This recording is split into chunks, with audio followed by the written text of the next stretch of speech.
আদম আলাইহিসসালাতু ওয়াসসালামকে যখন আল্লাহ সুবহানাহু ওয়া তাআলা সৃষ্টি করেছে, তখন আদম আলাইহিসসালাতু ওয়াসসালাম সৃষ্টির পরে আল্লাহ বলেনি, আদম এই যে এটা তোমার বউ, এটা তোমার বাপ মা, এটা তোমার ছেলে মেয়ে না। আদম আলাইহিসসালাম সৃষ্টির পরে সর্বপ্রথম কোনো মানুষের সাথে পরিচিত হয়নি। আদম আলাইহিসসালাম সৃষ্টির পরে ভিন্ন জগতের, গায়েবের জগতের দুইটা প্রাণীর সাথে পরিচিত হয়েছে, একটার নাম ফেরেশতা, একটার নাম জিন। তাহলে মানুষের অস্তিত্বের সাথে মানুষের অস্তিত্ব আগে না ফেরেশতার শয়তানের অস্তিত্ব আগে? বলেন। ফেরেশতার শয়তানের অস্তিত্ব আগে। তাহলে আপনার সাথে আপনার বাপ মায়ের অস্তিত্ব, আপনার ছেলে মেয়ে স্ত্রী পুত্রের অস্তিত্ব আগে, না আপনার সাথে ফেরেশতার শয়তান আছে এটা আগে? ফেরেশতার শয়তান আছে এটা আগে। কেন আপনি যখন প্রথম সৃষ্টি হয়েছেন তখন আপনিও সৃষ্টি হওয়ার পর আগে ফেরেশতাকে দেখেছেন আর শয়তানকে দেখেছেন। এই জন্য এইটাই হলো গায়েব। এইটা যত আপনি জানবেন, গায়েবের লজিকগুলো যত জানবেন, গায়েবের কার্যকরণের সূত্র যত জানবেন, তত গায়েবের মদদ পাওয়ার রাস্তা আপনার জন্য উন্মুক্ত হবে। সম্মানিত উপস্থিতি, বক্তের দ্বিতীয় পয়েন্টে চলে যাই, যেহেতু সময় অল্প। দ্বিতীয় পয়েন্ট আমরা বলেছি নেতৃত্বের বিকাশ। গোলামির অপরপিঠ নেতা। নেতা নন মানে গোলাম, গোলাম নন মানে নেতা। তাহলে আমরা এখন গোলাম মানে আমরা নেতা নই, নেতা হতে হবে। নেতা হলে গোলামি কেটে যাবে। এখন বিশ্বের নেতা অন্যরা আছে, আমরা বিশ্বের গোলাম আছি। বিশ্বের নেতা হলে আমাদের গোলামি কেটে যাবে, অন্যরা গোলাম হবে। তো আমরা যদি বিশ্বের নেতা হতে চাই, তাহলে নেতৃত্বের বীজ কি রোপণ করলে নেতা তৈরি হবে, কি বপন করলে, ধানের চারা, অমুকের চারা, এগুলো কোনটা রোপণ করলে কি হয় খুব ভালো জানেন। তো কি রোপণ করলে, কি বপন করলে নেতা তৈরি হবে? সেটার নাম ন্যায়পরায়ণতা, সেটার নাম সত্যবাদিতা, সেটার নাম আমানতদারিতা, সেটার নাম ধৈর্যশীলতা। এই 3-4টে দিয়ে নেতা তৈরি হয়। পৃথিবীতে যত নবী রাসূল এসেছে, সকল নবী রাসূল জন্মগত সত্যবাদী, আমানতদার, ন্যায়পরায়ণ এবং ধৈর্যশীল। কিন্তু আমাদের মুসলমানদের অবস্থা হচ্ছে, আলেম ওলামা থেকে শুরু করে আমরা নিজেরা থেকেও শুরু করে, যে আমরাও নেতৃত্বের অযোগ্য। আমরা নিজেরা থেকে শুরু করে, সবাই থেকে শুরু করে আমি বলতেছি যে মুসলমানদের আজকের সবচেয়ে বড় সমস্যা কি? মুসলমানেরা মুনাফিক অবস্থায় দিন পার করছে। লাম্মা ইয়াদখুলিল ঈমানু ফি কুলুবিহিম, অন্তরে ঈমান প্রবেশ করেনি। বাহ্যিক ইসলাম নিয়ে মনে করছে নিজে ধোঁকা দিচ্ছে, আল্লাহকে ধোঁকা দিতে যাচ্ছে, পরকালকে ধোঁকা দিতে যাচ্ছে। বাহ্যিক ইসলাম কি? 5টা, তার মধ্যে 4টা, সালাত, সিয়াম, হজ, জাকাত। এই সালাত, সিয়াম, হজ, জাকাত মদিনায় হিজরতের পর ফরজ হয়েছে। তাহলে মদিনায় হিজরতের আগে 13 বছর আল্লাহর নবী সাহাবীদের কি শিখালো?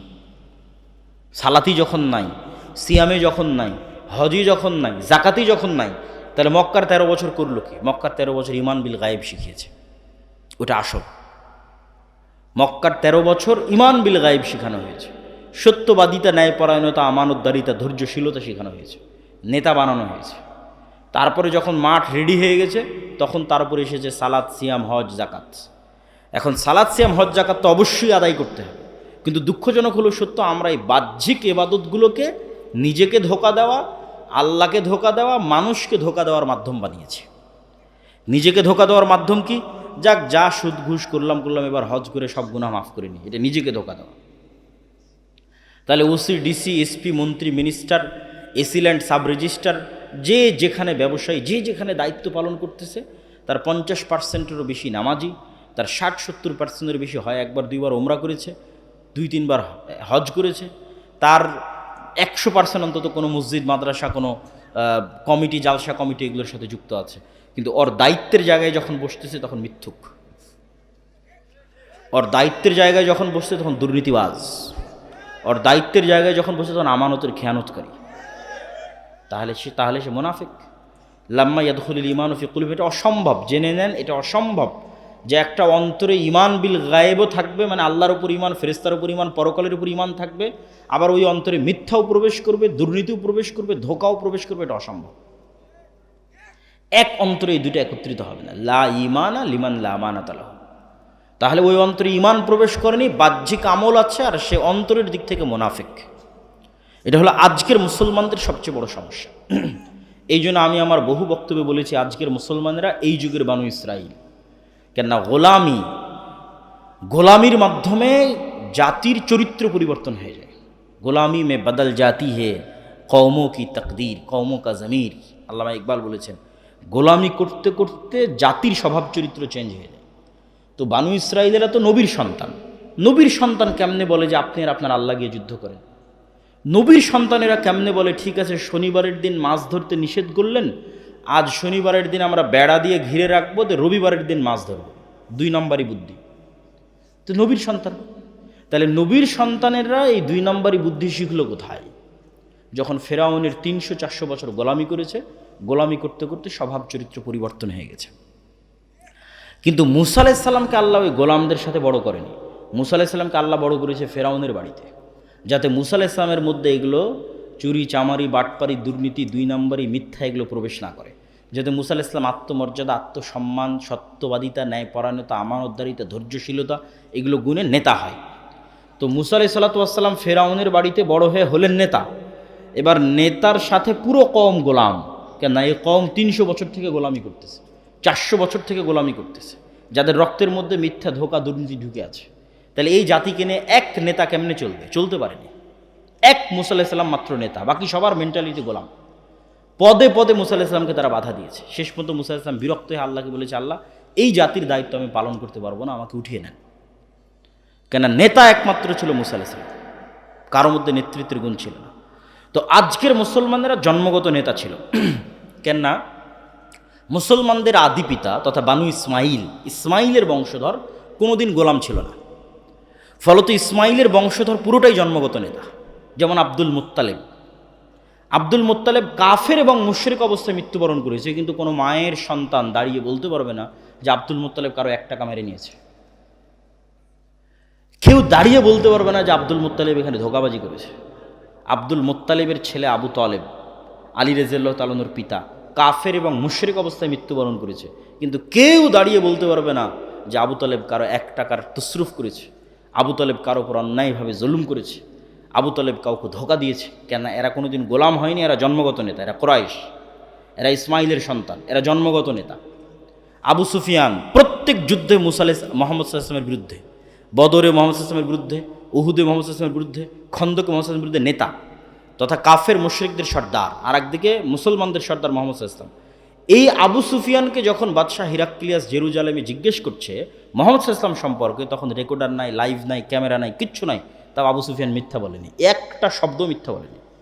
কেন? এরা কুরাইশ, এরা ইসমাইলের সন্তান, এরা কোনোদিন কারো গোলামি করেনি, এদের জন্মগত স্বভাব ছিল নেতৃত্বের স্বভাব। ছিল মুশরিক, ছিল কাফের, কিন্তু গুণ ছিল নেতৃত্বের। ফলত নেতৃত্বের গুণাবলী সম্পন্ন আবু তালেবের ছেলে আলী যখন মুসলমান হয়ে গেছে, নেতৃত্বের গুণাবলী সম্পন্ন আবু সুফিয়ান যখন নিজে মুসলমান হয়ে গেছে, আবু সুফিয়ানের ছেলে মুআবিয়া যখন মুসলমান হয়ে গেছে, তাহলে একদিকে জন্মগত নেতৃত্ব আর একদিকে তাওহীদ, এই 2 শক্তিতে বলিয়ান হয়ে এরা হয়ে গেছে বিশ্বের নেতা। ছিল মক্কার নেতা, হয়ে গেছে বিশ্বের নেতা। উমাইয়ারাই সারা বিশ্ব শাসন করেছে, অর্ধ বিশ্ব শাসন করেছে। কেন? আগে থেকেই ছিল জন্মগত নেতৃত্বের গুণ, 2 নম্বরে এসে যুক্ত হয়েছে মুহাম্মদ সাল্লাল্লাহু আলাইহি ওয়াসাল্লামের কাছ থেকে তাওহীদের গুণ, গায়েবের উপর ইয়াকিন, যে সারা বিশ্বের নেতা হয়ে গেছে। এই মুসলমানেরাই যখন এই উপনিবেশ, ইউরোপীয় উপনিবেশের 150 বছরের গোলামি, এই 150 বছরের গোলামিতে আমাদের স্বভাব চরিত্র পরিবর্তন হয়ে গেছে। আমাদের রক্তের মধ্যে মিথ্যা, ধোঁকা, 2 নম্বরই, দুর্নীতি এগুলো ঢুকে গেছে। আপনি আজ ইউরোপ যান, আমেরিকা যান, লন্ডন যান, সবচেয়ে বেশি মিথ্যা ডকুমেন্টস দিয়ে, মিথ্যা পেপারস দিয়ে, মিথ্যা ওয়াদা দিয়ে, মিথ্যা তথ্য দিয়ে, মিথ্যা কথা দিয়ে, মিথ্যা বেনিফিটস নিয়ে সবচেয়ে বেশি বসবাস করতেছে মুসলমানেরা। পুরো জীবনটাই মিথ্যার উপর দাঁড়িয়ে আছে। তাহলে কিভাবে তারা নেতা হবে? আর মুসলমানেরা যেন কোনোদিন সত্য বলা শিখতে না পারে, যেন মিথ্যার উপরেই, দুর্নীতির উপরেই তাদের প্র্যাকটিস চলে, এই জন্য ইহুদি খ্রিস্টানেরা 2টা জিনিস মুসলমানদের উপর চাপিয়ে দিয়ে রেখেছে। একটার নাম গণতন্ত্র, আর একটার নাম সুদ। যেন কোনোদিন সত্য বলা শিখতে না পারে। গণতন্ত্র কেন? গণতন্ত্র এমন এক সিস্টেম যে ঠিক আছে, আমরা ব্রিটিশরা চলে গেলাম, আমরা সরাসরি তোমাদের উপর শাসক নাই, কিন্তু তোমরা যদি একবার সত্য বলা শিখে যাও, ন্যায় প্রতিষ্ঠা করা শিখে যাও, আমানতদার হয়ে যাও, তোমরা তো নেতা হয়ে যাবে। তোমাদেরকে গোলাম বানাতে চাইলে তোমাদেরকে মিথ্যা বলা, দুর্নীতি করা আমাদের শিখাতে হবে।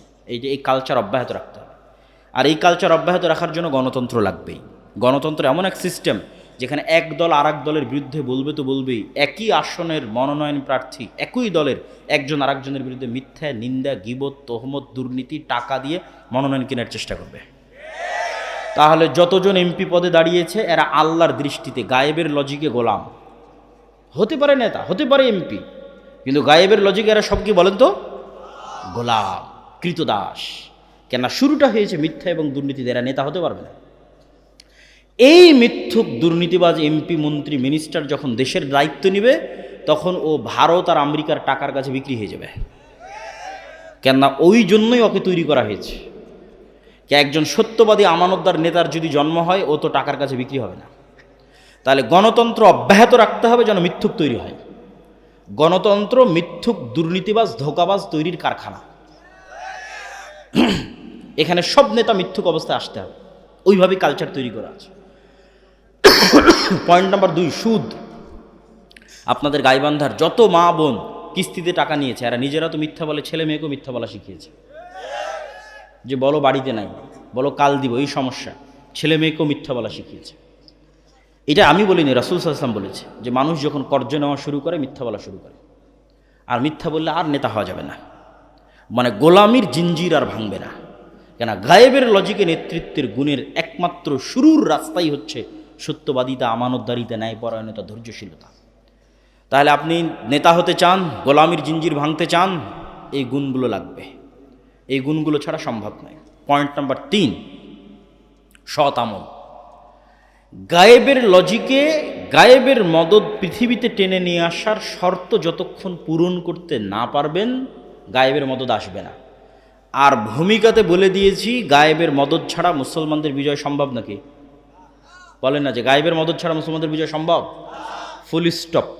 দুনিয়ার লজিকে মুসলমানদের বিজয় সম্ভব নয়, আগেও নয়, পরেও নয়, কিয়ামত পর্যন্ত নয়। একমাত্র রাস্তা আল্লাহর সাহায্য লাগবে। তাহলে আল্লাহর সাহায্য আসার পূর্ব প্রস্তুতি স্বরূপ আল্লাহর সাহায্য পাওয়ার পূর্ব শর্ত পূরণ করতে হবে।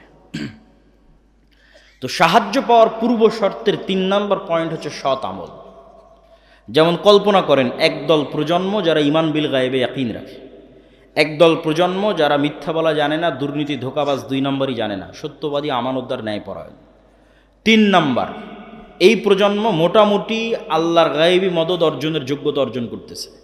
3 নম্বর, আল্লাহর গায়েবী মদদকে আসমান থেকে টেনে নিয়ে আসতে পারে সৎ আমল। দেখেন রাসূলুল্লাহ সাল্লাল্লাহু আলাইহি সাল্লাম যখন বদরের যুদ্ধে যাবে, কোথায় উনি আল্লাহর নবী, উনি তো মনে করতে পারে যে আমি একবার আল্লাহকে বললেই হলো যে আল্লাহ বদরে বিজয় দরকার। সেখানে উনি সারা রাত ইবাদতে কাটিয়ে দিয়েছেন। আবু বকর রাদিয়াল্লাহু তাআলা আনহু পর্যন্ত ক্লান্ত হয়ে গেছে, এত লম্বা সময় কিভাবে দাঁড়িয়ে থাকা যায় সালাতে। আপনি যথেষ্ট হয়েছে, আর করিয়েন না, ইনশাল্লাহ আল্লাহ সহযোগিতা করবে। তো মুহাম্মদ সাল্লাল্লাহু আলাইহি ওয়াসাল্লাম রাতে উঠে সালাত আদায় করছেন কেন? এটা গায়েবী মদদ পাওয়ার পূর্ব শর্ত। গায়েবের মদদ যে টেনে নিয়ে আসবে আসমান থেকে, ফেরেশতা যে নামবে, তার পূর্ব শর্ত হচ্ছে রাতের সালাত লাগবে। সৎ আমল গায়েবের মদদকে পৃথিবীতে টেনে আনতে পারে। 5 ওয়াক্ত সালাত অনেক বড় সৎ আমল। আর সৎ আমলের মধ্যে সবচেয়ে বড় সৎ আমল যা গায়েবের মদদকে পৃথিবীতে টেনে আনতে পারে, একটা রাতের সালাত, একটা সকাল সন্ধ্যার জিকির। আল্লাহর সাহায্যকে পৃথিবীতে নামিয়ে নিয়ে আসতে পারে এমন 2টা সর্বশ্রেষ্ঠ টেকনোলজির নাম রাতের সালাত, সকাল সন্ধ্যার জিকির। সকাল সন্ধ্যার জিকির কেন এত পাওয়ারফুল? সকাল সন্ধ্যার জিকির পৃথিবীর সকল অসম্ভবকে সম্ভব করতে পারে। পৃথিবীর এমন কোনো অসম্ভব নয় যে অসম্ভব সম্ভব নয় সকাল সন্ধ্যার জিকির দিয়ে। কেন সকাল সন্ধ্যার জিকির এত পাওয়ারফুল, তার আগে আপনাকে বুঝতে হবে আওয়াজ কেন পাওয়ারফুল। আল্লাহ সুবহানাহু ওয়া তাআলা আসমান এবং জমিন সৃষ্টি করেছে আওয়াজ দিয়ে, কুন ফায়াকুন। আল্লাহ সুবহানাহু ওয়া তাআলা আসমান, জমিন, চন্দ্র, সূর্য, তারকা, নক্ষত্র ধ্বংস করবে আওয়াজ দিয়ে। ইসরাফিলের বাঁশির আওয়াজ, ওই আওয়াজ যখন যাবে আসমান ওই আওয়াজ রিসিভ করবে, ওই আওয়াজ যখন যাবে জমিন ওই আওয়াজ রিসিভ করবে, ওই আওয়াজ যখন যাবে চন্দ্র ওই আওয়াজ বুঝবে, সূর্য ওই আওয়াজ বুঝবে। এইভাবেই সেট আপ করা আছে, এইভাবেই ডেভেলপ করা আছে, এইভাবেই ইনস্টল করা আছে। আওয়াজ বুঝা মাত্র সব ভেঙে চুরে চৌচির হয়ে যাবে। আওয়াজ সবচেয়ে পাওয়ারফুল, আওয়াজ সবচেয়ে শক্তিশালী। তার আরেকটা প্রমাণ নেন, ইউসাব্বিহু লিল্লাহি মা ফিস সামাওয়াতি ওয়া মা ফিল আরজ। আসমান, জমিন এবং তার মধ্যে যা কিছু আছে এটা কিন্তু গায়েব। আপনাকে গায়েবের নলেজ দিচ্ছি, গায়েবের লজিক দিচ্ছি। আল্লাহ কি বলছেন? আসমান, জমিন এবং তার মধ্যে যা কিছু আছে, তার প্রত্যেকটা জীব জন্তু, জড়বস্তু, জড় পদার্থ, পশু পাখি, পোকা মাকড়, ধুলা বালি, মাটি, কাপড় চোপড় সব আল্লাহর তাসবিহ পাঠ করে। তাহলে ওই আউর পলও আল্লাহর তাসবিহ পাঠ করতেছে, এই টিস্যু আল্লাহর তাসবিহ পাঠ করতেছে, এই কাঠও আল্লাহর তাসবিহ পাঠ করতেছে। তাহলে এগুলো সবগুলো থেকে আওয়াজ বের হচ্ছে, আওয়াজ। যদি আপনি শুনতে পারতেন, আল্লাহ যদি আপনাকে শোনার ক্ষমতা দিত, তাহলে আপনি শুনতে পেতেন যেগুলো সবগুলো থেকে 24 ঘন্টা তাসবিহ বের হচ্ছে। কিন্তু আপনি শুনতে পাচ্ছেন না কেন? যেমন পিঁপড়ার চলার আওয়াজ আপনি শুনতে পান না, পিঁপড়া চললেও একটা আওয়াজ তৈরি হয়। পিঁপড়ার পায়েরও একটা আওয়াজ আছে, ওই আওয়াজ হাতি বুঝতে পারে যে পিঁপড়া যাচ্ছে, পিঁপড়ার পায়ের আওয়াজ আর এক প্রাণী বুঝতে পারে। ওই লেভেলের আওয়াজ শোনার ক্ষমতা আপনার নেই, কিন্তু এগুলো প্রত্যেকটা থেকে আওয়াজ বের হচ্ছে। আওয়াজ সবচেয়ে শক্তিশালী, আওয়াজ সবচেয়ে পাওয়ারফুল, এবং আওয়াজ সবচেয়ে শক্তিশালী এবং সবচেয়ে পাওয়ারফুল দেখেই আল্লাহ অতীতে যত নবীকে যত মজেদা দিয়েছেন, সকল মজেদার চাইতে সবচেয়ে পাওয়ারফুল কোরআন। মুসা আলাইসাল্লামের লাঠির চাইতে কোরআন পাওয়ারফুল, ঈসা আলাইসাল্লামের মৃতকে জীবিত করার চাইতে কোরআন পাওয়ারফুল। কেননা কোরআন সরাসরি আল্লাহর নিজের আওয়াজ, বলেন আল্লাহু আকবার। কোরআন সরাসরি আল্লাহর নিজের সাউন্ড, আল্লাহর আওয়াজ। এর চাইতে পাওয়ারফুল আর কিছুই নেই পৃথিবীতে, এর চেয়ে শক্তিশালী আর কিছুই নেই পৃথিবীতে। সম্মানিত উপস্থিতি, বক্তব্যের শেষের দিকে যাওয়ার আগে এখানে গুরুত্বপূর্ণ আরও কয়েকটা কথা। এই যে আজকে আমরা আপনাদের প্রোগ্রামে এসেছি, এই প্রোগ্রামে আসা বাংলাদেশের 600 উপজেলায় এক বছরে যাওয়া সম্ভব নয়। 100টাও যদি প্রোগ্রাম করি তাও 6 ভাগের 1 ভাগে যাওয়া সম্ভব। তারপরেও এবার গাইবান্ধা তো অনেক প্রোগ্রাম নেওয়া আছে, কিন্তু এগুলো একটাও স্থায়ী সম্পর্ক নয়। এই 1 ঘন্টার বক্তব্য দিয়ে আমি আপনাকে কি শিখাবো? না দোয়া, না কালাম, না উজু, না সালাত, কিছুই শেখানো সম্ভব নয়। দিনের মৌলিক বেসিক জ্ঞান শেখার জন্য অবশ্যই মসজিদ ভিত্তিক মক্তব তৈরি করতে হবে। আব্দুর রহিম বিন আব্দুর রাজ্জাকও আপনাদের এই শাখাটা অঞ্চলে মক্তবের সফর দিয়ে গেছে। এই মক্তবের শিক্ষকগুলোকে জামিয়া সালাফিয়া ডাঙ্গিপাড়া, পাবা, রাজশাহীতে আর দাওয়া ইলাল্লাহর অধীনে ট্রেনিংয়ে পাঠাতে হবে। প্রতিনিয়ত ট্রেনিং চলতেছে, এখন পর্যন্ত প্রায় 700 মক্তব ট্রেনিং নিয়েছে। এই মক্তবগুলোর মধ্যে আন্তঃমক্তব প্রতিযোগিতা হচ্ছে, যেটা এনটিভিতে রমজানে প্রচারিত হবে। প্রায় 50 থেকে 60 লক্ষ টাকা বাজেট। এগুলোতে কোনো মাদ্রাসার ছাত্র অংশগ্রহণ করবে না, আপনাদের গ্রামের মক্তবের ছেলেমেয়েরা অংশগ্রহণ করবে। এই স্থায়ী সম্পর্কটা খুব জরুরি। এই একদিনের বক্তব্যে আমি শান্তি পাই না, কিন্তু যখন কল্পনা করি যে আমি দিন শিখানোর জন্য যে বইটা লিখেছি, তালিমুদ্দিন বা আদর্শ শিক্ষা, মক্তবের বাচ্চাদের দিন শেখানোর জন্য, ওইটার থেকে প্রতিদিন যদি কোনো মক্তবে কেউ দিন শেখানোর চেষ্টা করে, আমার বিশ্বাস ওই বাচ্চার মগজে মৃত্যু পর্যন্ত দিন স্থায়ীভাবে গেঁথে যাবে। ওইটা আমার কাছে, আমার নিজের কাছে প্রশান্তিদায়ক, যেটা একটা সাদাকায়ে জারিয়া। আমাদের কায়দা থেকে ট্রেনিং নিয়ে এসে যদি কোরআন পড়ায়, ওটা একটা সাদাকায়ে জারিয়া। এখানে আর আমি কতটুকু সাদাকায়ে জারিয়া করতে পারবো? এই মক্তবগুলোর সাথে সম্পৃক্ত হতে হবে। 2 নম্বর, আমাদের সাথে অসংখ্য মাদ্রাসা আল জামিয়া সালাফের সাথে মুআদালাভুক্ত হিসেবে পরিচালিত হচ্ছে। আজকেরটাও যেমন আছে, আশেপাশে আরও কয়েকটা শিক্ষা প্রতিষ্ঠান আছে, এবং সরাসরি নিবরাস ইসলাম রিসার্চ ফাউন্ডেশন বা আল জামিয়া সালাফের হয়ে সরাসরি আমাদের পরিচালনায় তালুক ঘোড়াবান্ধা, যেটা সালাফিয়া রহমানিয়া মাদ্রাসা, সেটাও আপনাদের কাছে, সেখানেও প্রোগ্রাম আছে। 18 তারিখ শাইখ আব্দুর রাজ্জাক বিন ইউসুফ আসবে ওই প্রোগ্রামে। এই প্রতিষ্ঠানগুলোর সাথে আপনাদের সম্পৃক্ততা বাড়াতে হবে। 3 নম্বর হচ্ছে, আমাদের যে বই পুস্তকগুলো আছে, যেমন আজকে যে বক্তব্যটা দিচ্ছি, যে বক্তব্যটা শেষ করব, এই বক্তব্যটা পুরোটাই লিখিত আকারে আল্লাহর পথে যাত্রা বয়ে আছে।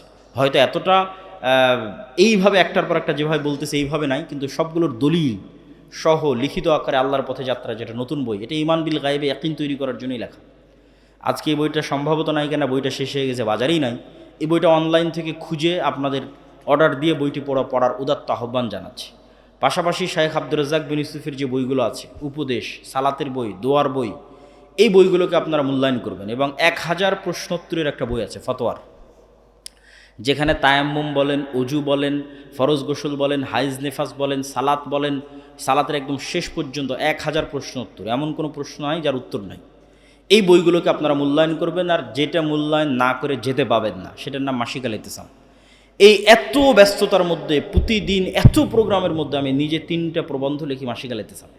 একটা সম্পাদকীয় লিখি, একটা মিন্নাতুল বাড়ি লিখি, একটা স্বাভাবিক একটা প্রবন্ধ লিখি। এই মাসিক আল ইতিসাম যদি আপনারা মূল্যায়ন না করেন, তাহলে আপনাদের সাথে আমাদের স্থায়ী যোগাযোগ নাই। আপনারা যারা শিক্ষিত মানুষ, পড়তে চান, আমাদের লাস্ট পয়েন্ট শিক্ষা এবং জ্ঞান, সেটা সম্পর্কে বলবো, তখন বুঝবেন শিক্ষা জ্ঞানের গুরুত্ব কী। তো এই মাসিক আল ইতিসামকে মূল্যায়ন করবেন। আমরা কি বলছিলাম? সকাল সন্ধ্যার জিকির পৃথিবীর এমন কোনো অসম্ভব নাই যা সম্ভব করতে পারে না। সকাল সন্ধ্যার জিকির এমন কোনো অসম্ভব নাই যা সম্ভব করতে পারে না। যেমন জাকারিয়া আলাইহিস সালাতু ওয়াস সালাম বলছেন, আল্লাহ আমার সন্তান দরকার, বন্ধা স্ত্রী, তিনি বৃদ্ধ, কেমনে সম্ভব এই অসম্ভবকে সম্ভব করা? আল্লাহ বললেন, এই অসম্ভব সম্ভব হওয়ার রাস্তা হচ্ছে তুমি সকাল সন্ধ্যায় জিকির করবা। জিকির আওয়াজ তৈরি করে। এবং জিকিরের সবচেয়ে মজার পাঠ কি জানেন? জিকিরের সবচেয়ে মজার পাঠ, দোয়া তো আমরা সবাই করি, দোয়াতে নিজের স্বার্থটা বেশি থাকে, আর জিকিরে কিন্তু কিছুই চাওয়া থাকে না। আপনি বললেন লা ইলাহা ইল্লাল্লাহ, এর মধ্যে কি চাওয়া আছে? কিছুই চাওয়া নেই। আপনি বললেন লা ইলাহা ইল্লাল্লাহু ওয়াহদাহু লা শারীকা লাহু লাহুল মুলকু ওয়া লাহুল হামদু ওয়া হুয়া আলা কুল্লি শাইইন কাদির, এর মধ্যে কি চাইলেন? কিছু চাননি। আপনি বললেন লা হাওলা ওয়ালা কুওয়াতা ইল্লা বিল্লাহ, এর মধ্যে কি চাইলেন? কিচ্ছু চাননি। আপনি বললেন সুবহানাল্লাহি ওয়া বিহামদিহি সুবহানাল্লাহিল আযীম, এর মধ্যে কি চাইলেন? কিচ্ছু চাননি। আপনি বললেন সুবহানাল্লাহ আলহামদুলিল্লাহ আল্লাহু আকবার, কি চাইলেন? কিচ্ছু চাননি। এই জন্য দোয়ার চাইতেও পাওয়ারফুল হচ্ছে জিকির। কেননা দোয়াতে মানুষের নিজের ব্যক্তি স্বার্থ একটু হলেও কাজ করে, যে আল্লাহ আমার এটা দরকার, আমার এটা দরকার, আমার এটা দরকার। আর যখন আপনি জিকির করতেছেন তখন পুরোটাই নিঃস্বার্থভাবে আল্লাহর জন্য। এবং সব ফেরেশতাদের বৈশিষ্ট্য জিকির। আসমান জমিন জীব জন্তু পশু পাখি সবাই আল্লাহ সুবহানাহু ওয়া তাআলার জিকির করে, মানে তাসবিহ পাঠ করে। এই জন্য তাসবিহ পাঠ খুবই গুরুত্বপূর্ণ, খুবই পাওয়ারফুল। সকাল সন্ধ্যা, সকাল সন্ধ্যা মানে ফজরের পর থেকে সূর্য ওঠা পর্যন্ত, আর সন্ধ্যা মানে সূর্য ডুবার পরে নয়, সন্ধ্যা মানে আসর থেকে সূর্য ডুবা পর্যন্ত। এটা একটি হারানো আমল যা আমাদের আদায় করা উচিত। পয়েন্ট নাম্বার 4, মুসলমানদের বিজয়ের জন্য 4 নাম্বার পয়েন্ট, শিক্ষা এবং জ্ঞান। মুসলমানরা গোলামি থেকে মুক্তি পাবে, স্বাধীন হবে, নেতা হবে। পয়েন্ট নাম্বার 4, শিক্ষা এবং জ্ঞান। আল্লাহ সুবহানাহু ওয়া তাআলা যে সিস্টেমের উপর পৃথিবী ডেভেলপ করেছেন, এই সিস্টেম উনি ভাঙতে চান না, খুব কম ভাঙেন। যেমন আল্লাহর পৃথিবীর সিস্টেম কি, কাউকে যদি আগুনে নিক্ষেপ করা হয় পুড়ে যাবে, কত বড় আল্লাহওয়ালা তাও পুড়ে যাবে। ইব্রাহিম আলাইহিস সালামের ক্ষেত্রে আল্লাহ সিস্টেম ব্রেক করে আগুনকে থামিয়ে দিয়েছেন। কিন্তু আসহাবুল উখদুদ সূরা বুরুজের ঘটনা পড়েন, ওদেরকে আগুনে নিক্ষেপ করা হয়েছে, আগুন ওদের জ্বালিয়ে দিয়েছে। আজ গাজা থেকে আল্লাহওয়ালা মানুষ নাই, পরহেজগার মানুষ নাই? আফগানিস্তানে কি আল্লাহওয়ালা পরহেজগার মানুষ ছিল না? আল্লাহ তার সিস্টেম ব্রেক করেন না। এই সিস্টেমের উপর পৃথিবী ডেভেলপ করা আছে। ছুরি দিয়ে যদি একটা আল্লাহওয়ালা মানুষকেও কাটা হয় কেটে যাবে, একটা পরহেজগার মানুষকেও কাটা হয় কেটে যাবে, কেন ছুরি ওই কাজের জন্যই তৈরি করা আছে। তাহলে পৃথিবী আল্লাহ ডেভেলপ করেছে, পৃথিবীতে আল্লাহর সুন্নাত এটা যে জ্ঞানী হবে ওর ক্ষমতা। এই সিস্টেম যদি একটা ইহুদিও ফলো করে, আল্লাহ ওকে বলবে না যে তুই ইহুদি এই জন্য তোকে নামিয়ে দিচ্ছি, না। এই সিস্টেম যদি একটা হিন্দু ফলো করে, আল্লাহ বলবে না তুই হিন্দু, তোকে নামিয়ে দিলাম, না। যে জ্ঞানী হবে সে ক্ষমতা পাবে। ও হিন্দু হলেও ক্ষমতা পাবে, ও ইহুদি হলেও ক্ষমতা পাবে, ও খ্রিস্টান হলেও ক্ষমতা পাবে। কেন এই লজিকের উপর পৃথিবী দাঁড়িয়ে আছে? কেন স্বয়ং আল্লাহ নিজে জ্ঞানী। আল্লাহ সুবহানাহু ওয়া তাআলা দুনিয়ার মানুষকে বলেনি যে এই গায়বান্দার মানুষেরা তোমরা আল্লাহর ইবাদত করো, কেননা আল্লাহ কিছুই জানে না। বলেন নাউজুবিল্লাহ। এটা বলেছে নাকি আল্লাহ? আল্লাহ বলেছে তোমরা আল্লাহর ইবাদত করো, আল্লাহ এত জানে যে তোমাদের অন্তরের খবরও জানে। তাহলে জ্ঞানী হওয়া কার গুণ? জোরে বলেন, জ্ঞানী হওয়া কার গুণ? আরো জোরে বলেন, জ্ঞানী হওয়া কার গুণ? আল্লাহর গুণ। আপনি মুসলমান জাহেল থাকবেন আর আল্লাহ আপনাকে ক্ষমতা দিবে? অসম্ভব। এই লজিকের উপর আল্লাহ পৃথিবী দাঁড় করাননি।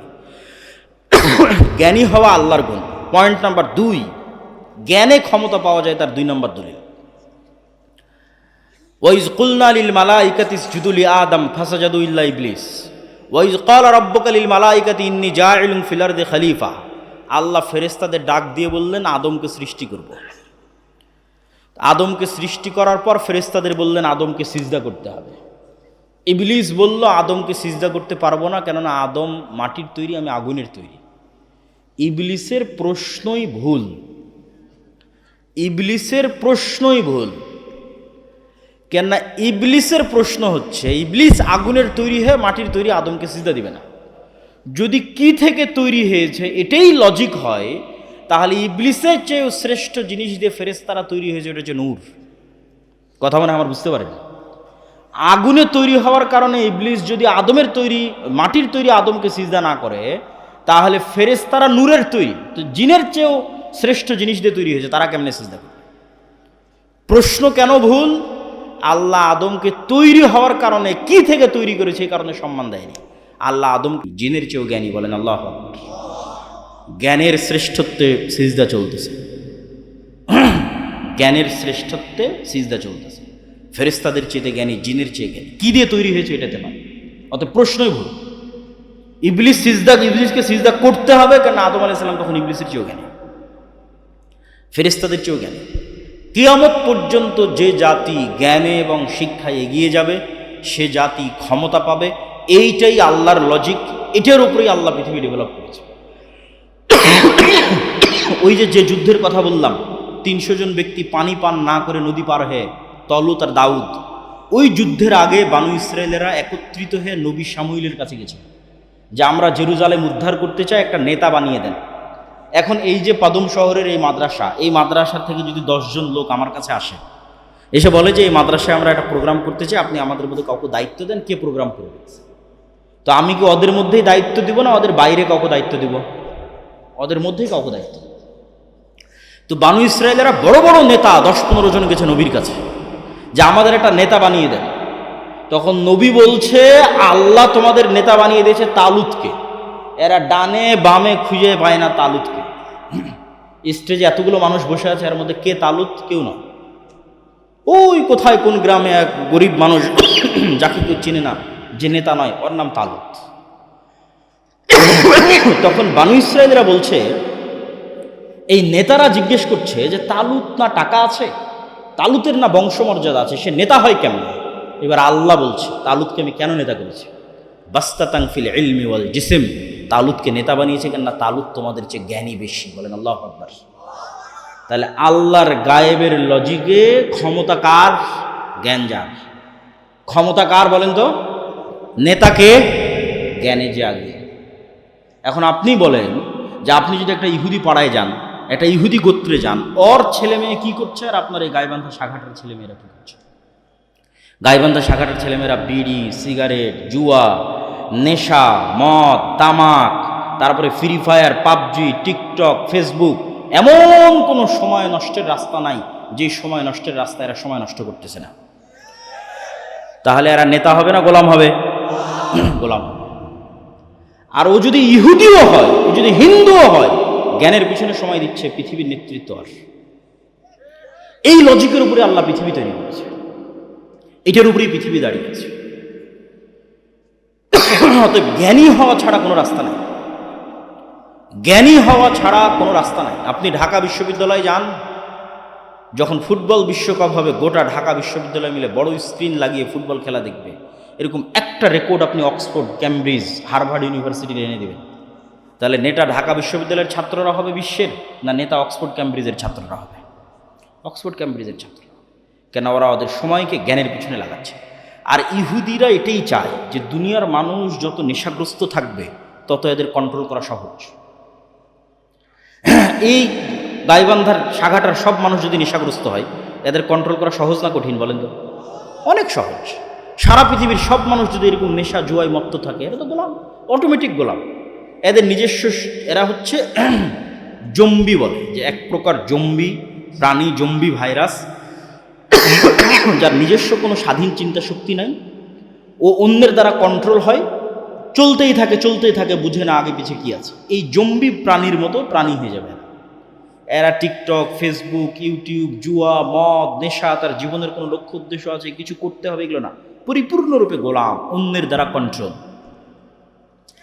তাহলে এইরকম একটা কম দিয়ে, এরকম একটা জাতি দিয়ে আপনি কোনোদিন স্বাধীন হতে পারবেন না। গোলামির জিঞ্জির ভাঙতে হলে জ্ঞান এবং শিক্ষার মাধ্যমে গোলামির জিঞ্জির ভাঙতে হবে।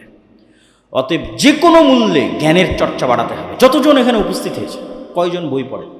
কয়টা মা এবং বোনেরা বই পড়ে? নিজের বাড়িতে বই পড়া ডেস্ক তৈরি করতে হবে। অজানাকে জানার আগ্রহ তৈরি করতে হবে। খাবারের টেবিলে যেমন কয়েক আইটেমের খাবার থাকে, আজ এটা ভালো লাগছে না তো কালো ওইটা, এরকম কয়েক আইটেমের বই থাকবে, আজ এটা ভালো লাগছে না তো ওইটা, ওইটা ভালো লাগছে না তো ওইটা, কিন্তু জ্ঞানের রাস্তায় এগিয়ে যেতে হবে।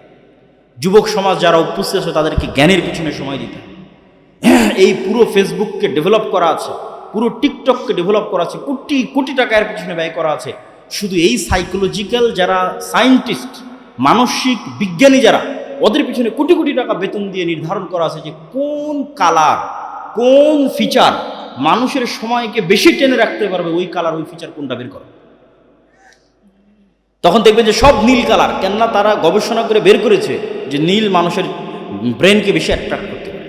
সেটা এখন টুইটার হোক, সেটা ইনস্টাগ্রাম হোক, সেটা এখন কী বলে ওর নাম, ফেসবুক হোক। তারপরে ফিচার, এই যে নিউজ ফিড এমন একটা ফিচার যা ঘন্টার পর ঘন্টা মানুষের মনোযোগকে টেনে ধরে রাখতে পারে। তাহলে সময় নষ্ট মানে জ্ঞান অর্জন করতে পারছেন না, জ্ঞান অর্জন করতে পারছেন না মানে গোলাম তৈরি হচ্ছে। ইহুদিরা এটাই চায়। ওই খ্রিস্টানরাও পৃথিবীর লজিক বুঝে না। খ্রিস্টানরাও 5 দিন ইনকাম করে 2 দিন মদের বার, জুয়ার পাব, হচ্ছে খ্রিস্টানদের অভ্যাস। 2 দিনের টাকা উপার্জন করে 5 দিনের টাকা উপার্জন করে মদের বারে জুয়ার পাবে আর গার্লফ্রেন্ডের পিছনে খরচ করে শেষ। তাহলে ওই খ্রিস্টানকে কে কন্ট্রোল করতে পারবে? ইহুদিরা। এবং কন্ট্রোল করতেছে, অলরেডি কন্ট্রোল করতেছে। নেশাগ্রস্ত মানুষ কোনোদিন স্বাধীন নয়, জুয়ায় আক্রান্ত মানুষ কোনোদিন স্বাধীন নয়, সময় অপচয় করে এরকম মানুষ কোনোদিন স্বাধীন নয়। এই জন্য আমাদের কোরআন শুরু হয়েছে ইকরা বিসমি রব্বিকাল্লাযী খালাক দিয়ে। আল্লাহ নিজে জ্ঞানী, আদম আলাইহিসসালাতু ওয়াসসালাম জ্ঞানী, মুহাম্মদ সাল্লাল্লাহু আলাইহি সাল্লাম জ্ঞানী। বক্তব্যের শেষের দিকে এসে আপনাদেরকে সামারি করি, সারমর্ম করি। মুসলমানেরা গোলাম আছে, স্বাধীন হতে চায়, নেতা হতে চায়, বিশ্বকে শাসন করতে চায়। 4টা গুণ লাগবে। ইমান বিল গায়েবে ইয়াকিন লাগবে। গায়েবী মদদ কিভাবে পাওয়া যাবে তার লজিক সম্পর্কে জানতে হবে। পয়েন্ট নাম্বার 2, নেতা হওয়ার যে বীজ এটা বপন করতে হবে। সেটা হচ্ছে সত্য বলা শিখতে হবে। আজকে এখান থেকে ওয়াদা করে যাবেন, নিজেরা জীবনে কোনোদিন আর মিথ্যা বলবেন না। 2 নাম্বারই করে অর্থ ইনকাম করবেন না। 2 নাম্বারই দুর্নীতি করে মানুষকে ধোকা দিয়ে 1 টাকা উপার্জনের চেষ্টা করবেন না। তাহলে আপনি নেতা হবেন, আপনার ছেলে নেতা হবে। অন্যথায় আপনি গোলাম, আপনার ছেলে গোলাম, এই জাতি গোলাম। একটা প্রজন্ম লাগবে যারা ইমান বিল গায়েবে ইয়াকিন রাখে, একটা প্রজন্ম লাগবে যারা শতভাগ সত্যবাদী, শতভাগ আমানতদার, ন্যায়পরায়ণ এবং ধৈর্যশীল।